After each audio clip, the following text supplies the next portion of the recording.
Wirya Carita mempersembahkan kisah dari karya S.H. Mintardja, Tanah Warisan.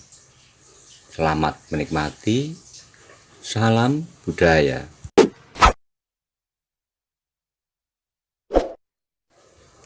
Kisah ini berlatar belakang pada era zaman Kerajaan Pajang. Pada waktu itu sedang terjadi perseteruan antara Pajang dengan awal berdirinya Mataram. Bagaimana kisah selanjutnya? Mari kita simak bersama-sama. Monggo kula aturi subscribe, like, komen, saha share. Matur nuwun.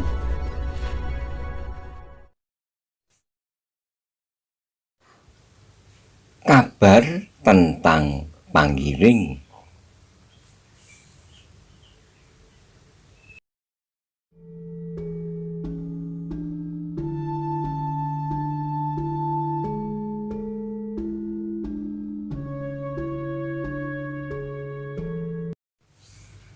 Ternyata Bramanti masih merasa terganggu oleh cerita Ayah Ratri tentang ayahnya, tentang ibunya, dan tentang Demang Candisari yang lama, Ayah Panggiring. Pengertiannya yang pendek tentang keluarganya itu telah membuatnya mereka-reka. Apakah yang sebenarnya telah terjadi? Tetapi sudah tentu ia tidak akan sampai hati bertanya kepada ibunya. Sebab dengan demikian ia pasti akan melukai hatinya. Karena itu maka disimpan sajalah pertanyaan-pertanyaan itu di dalam dadanya. Sampai pada suatu saat ia mendengar dari siapapun juga. Karena keadaannya kini masih belum memungkinkan untuk mencari kelanjutan dan permulaan dari cerita Ayah Ratri tentang keluarganya itu.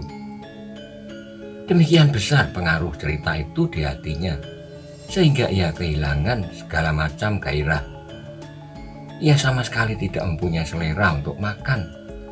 Meskipun demikian ia tidak mau membuat ibunya menjadi bertanya-tanya. Dipaksanya juga untuk menyuapi mulutnya pada waktu makan. Namun sebagai seorang ibu ternyata perempuan tua itu merasakan sesuatu yang tidak wajar di dalam hati anaknya. Mula-mula ia menyangka bahwa Bramanti terlampau banyak bangun di malam hari, sehingga tubuhnya menjadi lemah. Tetapi ternyata ia keliru. Wajah yang muram dan sikap yang murung bukanlah sekadar akibat dari kurang tidur saja. Karena itu maka ibunya pun mencoba bertanya kepada anak muda itu sehabis makan. "Apakah kau sakit, Bramanti?" Bramanti menggelengkan kepalanya sambil menyaut, "Sama sekali tidak, Ibu. Mengapa? Apakah wajahku pucat seperti orang sakit? Kau nampak murung dan muram seharian ini." Bramanti tersenyum jawabnya, "Aku kurang tidur semalam, Ibu. Aku menganyam keranjang. Tanpa aku sadari ternyata hari hampir pagi." Ibunya mengangguk-anggukkan kepalanya. Meskipun ia tidak mempercayainya sepenuhnya, namun orang tua itu tidak bertanya lagi kepada anaknya. Sejenak kemudian Bramantilah yang berbicara. "Karena itu aku akan beristirahat. Kalau mungkin aku akan tidur di kandang, supaya aku dapat menjadi segar lagi."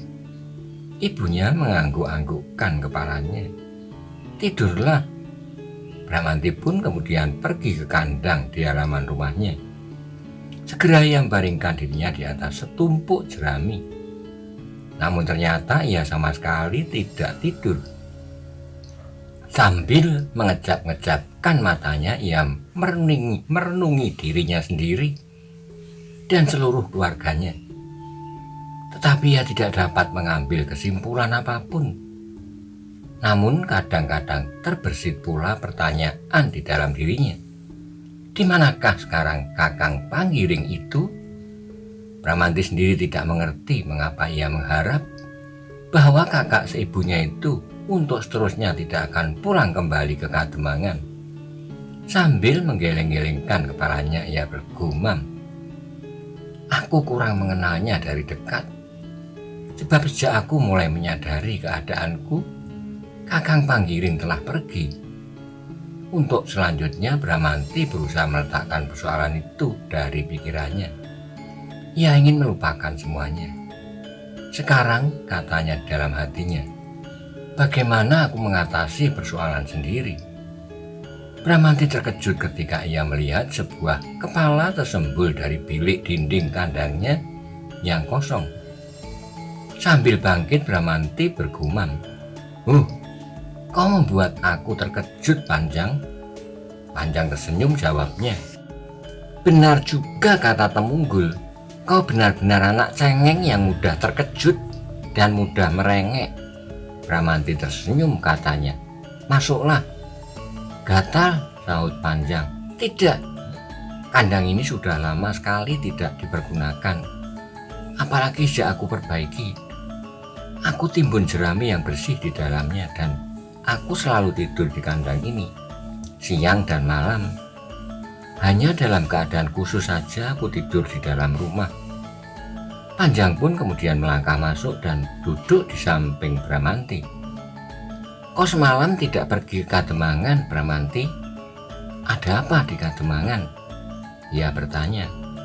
"Banyak orang yang datang ke Kademangan semalam, termasuk aku dan kawan-kawan anggota pengawal." "Temunggul? Temunggul juga pergi ke Kademangan. Kapan ia pulang?" "Hampir tengah malam. Sendiri?" Panjang menggelengkan kepalanya. "Tidak, ia mengantar Ayah Ratri lebih dahulu, karena Ayah Ratri juga berada di Kademangan." "Mengapa kalian berkumpul? Apakah akan ada penerimaan anggota baru lagi? Apakah kau berhasrat untuk menjadi anggota pengawal?" Bramanti menggelengkan kepalanya. "Bagaimana aku dapat melampaui penjadaran yang begitu berat? Apalagi untuk berkelahi melawan harimau?" Panjang tidak segera menjawab. Dipandangnya wajah Bramanti hingga sesaat lamanya. Setiap ia teringat kepada sepasang harimau itu, maka ia selalu disentuh oleh perasaan aneh terhadap Bramanti. Namun ia tidak dapat memaksanya untuk menyebut dirinya sebagai seorang penyelamat dan penolong. Panjang mengangkat kepalanya ketika ia mendengar Bramanti bertanya, "Mengapa kalian berkumpul di Kademangan semalam?" "Ada seorang yang kami temui." "Siapa?" "Seorang yang termasuk tetua Kademangan ini. Sudah beberapa tahun ia merantau. Kini ia kembali. Karena itulah maka kami telah menerimanya di pendopo Kademangan. Kami ingin mendengar cerita atau setidak-tidaknya yang sudah ditempuhnya. Cerita itu pasti menarik. Tetapi siapakah orang itu? Mungkin aku telah mengenalnya atau setidak-tidaknya mengenal namanya." "Tentu. Kau tentu sudah mengenalnya. Namanya Tambi, Ki Tambi." "Oh," Bramanti mengangguk-anggukkan kepalanya. "Aku sudah mengenalnya. Ia termasuk orang dekat dengan keluarga kami." "Ya, ia pun mengatakannya. Kemana Ki Tambi selama ini merantau?" "Ia telah menjelajahi pulau ini dari ujung sampai ke ujung. Ia telah sampai ke ujung timur Banyuwangi, dan ia pun telah sampai ke ujung sebelah barat Banten. Bukan main." Bramanti mengangguk-anggukkan kepalanya. "Apakah yang menarik menurut ceritanya?" "Biasa, perjalanan, lapar, haus, perkelahian, dan segala macam peristiwa." Panjang terdiam sejenak. "Lalu apa?" "Ki Tambi ternyata telah bertemu dengan Panggiring." Berita itu benar-benar telah mengejutkan Bramanti, sehingga kemudian dengan serta-merta ia bertanya, "Di mana Ki Tambi bertemu dengan Panggiring?" Panjang menggelengkan kepalanya, jawabnya, Kitambi tidak mau mengatakannya semalam. Ia ingin bertemu dengan ibumu lebih dahulu. Baru kemudian ia tidak akan merahasiakan lagi pertemuannya dengan Panggiring apabila tidak akan terjadi sesuatu atas keluargamu. Dada Bramanti menjadi kian berdebar-debar. Karena cerita tentang Panggiring itulah agaknya, maka semalam Ayah Ratri telah menyinggung-nyinggungnya pula. Tetapi apakah Kitambi sama sekali tidak mengatakan apapun tentang Kakang Panggiring? Sama sekali tidak.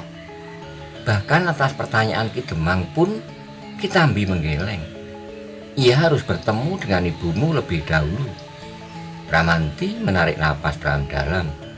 Dicobanya untuk menenangkan hatinya yang tiba-tiba saja telah bergolak. Selama ini ia berusaha untuk menyingkirkan masalah Panggiring dari lingkungan keluarganya untuk diketemukan kembali. Bramanti menggelengkan kepalanya tanpa sesadarnya. Tiba-tiba ia berdesah di dalam hatinya. Oh, ternyata aku pun adalah seorang yang tamak. Mengapa aku tidak menyukai Kakang Panggiring? Ia adalah saudara seibu, meskipun berbeda ayah. Agaknya aku sudah dipengaruhi oleh kebencian ayahku kepadanya. Sudah tentu bahwa kebencian ayah kepada Kakang Panggiring sedikit banyak dipengaruhi oleh hubungan keluarga di antara mereka. Kakang Panggiring adalah anak tirinya. Hari ini Kitambi pasti akan menemui ibumu, dan kau akan mendengar berita tentang kakakmu. Mudah-mudahan berita itu menggembirakan keluargamu yang kini tinggal 3 orang itu. Bukankah begitu? Tiba-tiba Panjang berbicara memutus angan-angannya. Mudah-mudahan, jawab Bramanti. Namun nada suaranya ternyata terlampau dalam. Hei, mengapa kau? Tiba-tiba Panjang bertanya. Apakah kau menjadi bersedih? Seharusnya kau menjadi gembira, dan apalagi ibumu. Ibumu telah kehilangan kedua anak laki-lakinya. Kau ternyata kembali lebih dahulu. Dan agaknya Panggiring pun akan menyusul. Ya, aku akan gembira sekali. Tetapi nada suaramu tidak mengatakan demikian. Bramanti menarik napas dalam-dalam. Sudah tentu kami, maksudku aku dan ibu, akan bergembira menerima kedatangannya. Tapi secara jujur aku harus mengatakan bahwa hubungan yang mengikat antara kami berdua, aku dan Kakang Panggiring, sama sekali tidak terasa. Ya, Panggiring pergi terlampau lama, jauh lebih dahulu dari engkau, bukan? Itulah agaknya yang menyebabkan bahwa aku merasa seolah-olah itu tidak mempunyai seorang saudara. Panjang mengerutkan keningnya. Dari beberapa orang dan dari sekedar ingatan, ia mengerti bahwa ayah Panggiring telah meninggal. Kemudian ibunya kawin lagi dengan ayah Bramanti. Ia mendengar rerasan beberapa orang tua-tua semalam bahwa ayah Bramanti itu seolah-olah telah mengusir anak tirinya. Tetapi apakah sebabnya? Tidak ada seorang pun yang dapat mengatakannya dengan tepat. Ada yang mengatakan bahwa Panggiring memang anak bengal. Tapi ada pula yang mengatakan bahwa ayah Bramanti terlampau keras terhadap anak tirinya. Yang paling mengetahui adalah keluarganya sendiri, berkata Panjang di dalam hatinya, terutama ibunya. Tetapi, berkata Panjang kemudian kepada Bramanti, kau akan segera mendengar kabar itu. Panjang terdiam sejenak lalu, agaknya aku akan terlampau lama singgah di kandangmu. Aku harus pergi ke Kademangan. Aku tadi hanya singgah sebentar untuk memberitahukan kedatangan Kitambi kepadamu. Mungkin ibumu perlu kau beritahu sebelumnya, supaya ia dapat bersiap-siap menerima berita tentang anak sulungnya itu. Bramanti mengangguk-anggukkan kepalanya. Terima kasih, Panjang. Aku akan menyampaikannya kepada ibu, bahwa Kitambi akan menemunya dan berbicara tentang Panggiring. Baiklah, sekarang aku minta diri. Aku akan pergi ke Kademangan. Para anggota pengawal harus berkumpul. Mungkin akan mendapat beberapa penjelasan dari Ki Demang, atau mungkin ada keperluan lain. Terima kasih atas pemberitahuan itu, Panjang. Ah, jangan terlampau banyak berterima kasih. Sudah beberapa kali engkau mengucapkannya. Mau tidak mau, Bramanti pun tersenyum sambil berdiri. Diantarkannya tamunya sampai ke regol halaman. Tetapi ketika ia ingin mengatakan sesuatu, Panjang mendahuluinya. Jangan berterima kasih lagi. Sekali lagi Bramanti tersenyum. Tidak, aku akan berpesan agar kau hati-hati di jalan. Kini Panjanglah yang tersenyum sambil melangkah pergi. Sepeninggal Panjang, Bramanti kembali merenung. Ia masih berdiri di pintu regol. Berbagai masalah hilir mudik di dalam kepalanya. Dan setiap kali ia mencoba untuk mengerti tentang dirinya sendiri. Mengapa aku tidak menyukainya? Pertanyaan itu selalu datang mengetuk jantungnya. Aku telah membuat kesalahan. Aku tidak boleh membenci siapapun. Apalagi Kakang Panggiring, ia adalah saudara seibu. Bramanti terkejut ketika ia tiba-tiba saja mendengar seseorang menyapanya. Siapakah yang kau tunggu, Bramanti?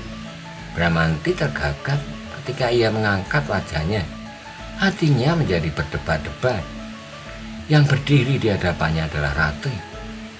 Begitu asik ia tenggelam di dalam angan-angannya tentang Panggiring, sehingga ia tidak mengerti bahwa yang berhenti di depan regol itu adalah Ratri. Disangkanya orang-orang lewat seperti yang lain, tanpa memperhatikannya dan bahkan tanpa menegurnya. Apabila ia mendahului menegur orang-orang itu, akan menjawab sekenanya. Tetapi kali ini yang lewat justru berhenti di depan regol itu adalah Ratri. Bramanti mencoba mengendalikan perasaannya. Semula ia tidak merasakan getaran yang aneh itu apabila ia bertemu dengan gadis itu. Tetapi semakin lama justru wajah itu semakin terukir di dinding hatinya. Dengan terbata-bata Bramanti bertanya, "Dari mana kau, Ratri?" "Pertanyaanku belum kau jawab," sahut Ratri. "Siapakah yang kau tunggu?" Bramanti menggelengkan kepalanya. "Aku tidak menunggu seseorang. Tidak ada seorang pun yang mengharapkanku menunggunya." "Ah," Ratri berdesak, "kau terlampau perasa, Bramanti. Mungkin karena kau sudah terlampau lama meninggalkan Kademangan ini, sehingga kau masih perlu menyesuaikan diri. Mungkin. Bramanti mengangguk-anggukkan kepalanya kemudian. "Tetapi kemana kau akan pergi sekarang?" "Aku hanya berjalan-jalan saja." "Apakah kau tidak takut berjalan-jalan sendiri?" "Apa yang aku takutkan? Bukankah kau hampir saja dibawa oleh orang-orang Panembahan Sekar Jagad?" "Ah," sekali lagi ia mendesak. "Menurut ayah," katanya selanjutnya, "hal itu tidak akan terulang lagi. Salah seorang dari mereka telah memberikan jaminan. Dan Panembahan Sekar Jagad sendiri pasti tidak akan membenarkan sikap orang-orang itu." "Apakah kau yakin?" "Tentu tidak. Tetapi aku merasa cukup aman di siang hari. Sebab kalau mereka akan datang, dimanapun saja aku berada, tidak seorang pun yang akan dapat menghalangi maksud mereka selain membunuh diri." "Ah, itu tidak perlu, Ratri. Bukankah seseorang telah menolongmu?" "Ya, Putut Sabuk Tampar. Dari mana kau tahu?" "Setiap orang menceritakan." Namun kemudian dengan tergesa-gesa Bramanti memindahkan persoalan. "Tetapi apakah kau mempunyai suatu keperluan?" "Tidak. Sebenarnya aku ingin pergi ke Bandengan. Sudah lama aku tidak pergi ke sana. Tapi seperti katamu, aku masih takut keluar dari perdukuhan ini, meskipun di siang hari. Akhirnya aku berjalan saja, menyusuri jalan ini." Bramanti menarik napas. Tetapi tiba-tiba Ratri melangkah maju. "Aku dengar dari ayah Apakah Panggiring juga akan kembali? Dada Bramanti berdesir. Sejenak ia tidak segera dapat menyaut sehingga Ratri mengulangi pertanyaannya. Bramanti menggelengkan kepalanya. Aku tidak tahu, Ratri. Yang aku ketahui, Kitambilah yang baru pulang. Itu pun aku hanya sekedar mendengar dari Panjang. Aku belum bertemu dengan Kitambi itu sendiri. Ayah sudah bertemu semalam di Katubangan, tapi Kitambi tidak mau mengatakan apapun tentang Panggiring sebelum ia bertemu dengan ibumu. Apakah ia sudah datang kemari? Belum. Aku juga mengharapkannya. Ratri mengangguk-anggukkan kepalanya dan tiba-tiba saja ia berkata, aku akan pulang. Begitu tergesa-gesa, apakah kau tidak singgah dahulu? Ratri menggelengkan kepalanya. Tetapi, berkata Bramanti kemudian, mengapa kau menaruh begitu besar perhatian kepada Kakang Panggiring? Ratri mengurutkan keningnya, kemudian menggelengkan kepalanya sambil menjawab, aku sama sekali tidak menaruh perhatian. Tetapi aku melihat kau berdiri di regol ini, aku teringat cerita ayah semalam, bahwa seorang telah bercerita tentang Panggiring. Karena itu aku bertanya kepadamu sekarang. Bramanti mengangguk-anggukkan kepalanya. Kemudian katanya, sayang, aku belum mengetahui cerita tentang Kakang Panggiring. Aku mendengar dari Panjang yang baru saja datang kemari. Apakah Panjang lewat di jalan ini? Bertanya Ratri. Baru saja. Apakah kau tidak melihat seseorang keluar dari halaman ini?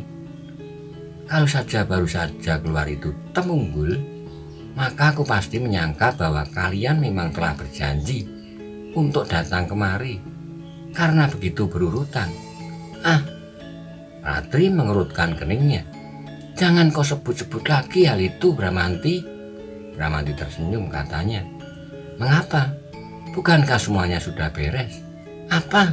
Potong Ratri. Sekali lagi aku minta, jangan kau sebut-sebut lagi hal itu. Bertanyalah tentang hal-hal yang lain, tetapi jangan tentang hal itu. Kau membuat aku menjadi berdebar-debar demikian. Maaf Ratri, bukan maksudku. Aku hanya ingin bergurau saja.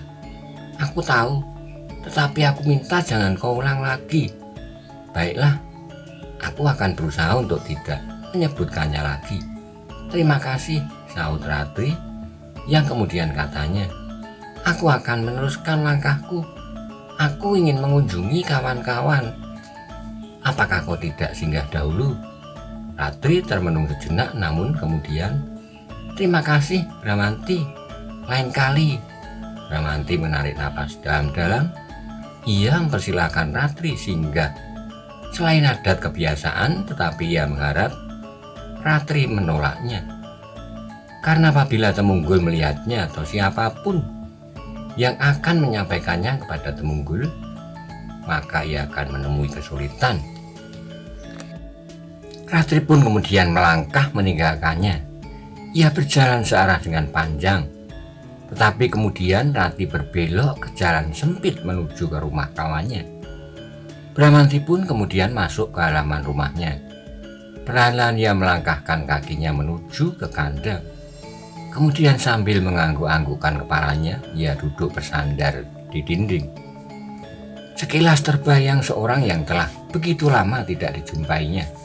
Kakaknya seibu, tetapi tidak seayah. Dicobanya untuk mengingat-ingat kembali wajah itu. Wajah yang keras seperti batu padas di pegunungan. Meskipun saat itu Panggiring masih kanak-kanak, tetapi sudah nampak pada sifat dan kebiasaannya bahwa ia adalah seorang yang keras hati. Kakang Panggiring terlampau keras kepala, desis Bramanti. Dan itu agaknya yang membuat ayah tidak begitu senang kepadanya. Sama sekali bukan karena Kakang Panggiring itu anak tirinya. Ayah bukan orang yang sejahat itu, mengusirnya dan memukulinya. Tidak, semua itu karena kesalahan Kakang Panggiring sendiri. Ayah tidak pernah mengusirnya. Tetapi Panggiring sendirilah yang pergi meninggalkan keluarga kami. Tetapi ingatan itu terlampau kabur di kepala Bramanti. Bagaimanapun juga Bramanti tidak akan berpihak kepada Panggiring. Sebagai seorang anak laki-laki, betapapun ia mengetahui kekurangan ayahnya, namun dalam persoalan ini ia tidak dapat memandangnya tanpa menyangkutkan diri sendiri. Apakah yang akan diberitakan oleh Kitambi tentang Kakang Panggiring? Pertanyaan itu selalu mengganggunya. Sehingga karena itu tiba-tiba ia bangkit dan melangkah keluar lagi dari dalam kandang. Aku harus memberitahukannya kepada ibu supaya ibu tidak terkejut. Maka Bramanti pun kemudian mencari ibunya dan dikatakannya apa yang didengarnya tentang Kitambi itu. Wajah ibunya yang sudah berkerut-kerut karena umurnya itu pun menjadi semakin berkerut-kerut. Di mata orang tua itu tiba-tiba mengambang titik air. Apakah yang akan dikatakannya tentang kakakmu? Bramanti menggelengkan kepalanya. Aku tidak mengerti, Bu. Apakah ia akan pulang juga? Entahlah, Bu, jawab Bramanti. Ibunya pun kemudian terdiam, tetapi tatapan matanya kemudian menembus daun pintu yang tidak tertutup rapat, menyentuh bayangan matahari di kejauhan, seolah-olah perempuan tua itu sedang mencari sesuatu di alam kembara angan-angannya. Tetapi perempuan tua itu tahu jauh lebih banyak dari Bramanti apa yang sebenarnya telah terjadi, dan kini yang dapat dilakukannya hanyalah menarik napas dalam-dalam. Apakah Kitambi akan singgah ke rumah kami? Bertanya perempuan tua itu. Begitulah yang aku dengar. Ibunya mengangguk-anggukkan kepalanya. Mudah-mudahan aku akan mendengar kabar yang baik yang membuat umurku tidak segera berakhir. Bramanti mengurutkan keningnya mendengar gumam ibunya. Tetapi ia tidak berkata sepatah kata pun. Dengan demikian maka sejenak mereka saling berdiam diri. Mereka masing-masing membiarkan angan-angannya membumbung segala waktu yang sudah lampau dan yang masih akan mereka jalani. Namun sejenak kemudian Bramanti berdiri sambil berkata, Bu, aku akan turun ke halaman. Tapi bukankah kau tidak akan pergi keluar? Kita tunggu Kitambi supaya kita cepat mendengar ceritanya bersama-sama. Aku hanya akan keluar dan turun ke halaman, Ibu. Udara terlampau panas. Mungkin aku berada di kandang, tetapi mungkin aku juga menganyam wuwu di bawah pohon sawo. Baiklah, jawab ibunya. Kalau Kitambi datang, aku akan manggilmu. Bramanti pun kemudian meninggalkan ibunya dan pergi ke halaman. Sejenak ia berdiri termangu-mangu, dilihatnya beberapa potong bambu bersandar pada batang sawo yang rimbun. Timbul niatnya membuat wuwu untuk menangkap ikan di sungai. Tetapi tiba-tiba saja ia merasa malas. Karena itu maka ia pun melangkah kembali ke kandang. Dan kini bahkan ia berbaring di atas jerami kering. Bramanti sekali lagi tenggelam di dunia angan-angannya. Sekali-kali ia mendengar lenguh lembu di kejauhan. Burung perenjak berkicau di dahan batang landing di samping kandang. Seakan-akan mengabarkan bahwa sebentar lagi akan datang seorang tamu berkunjung ke rumah itu.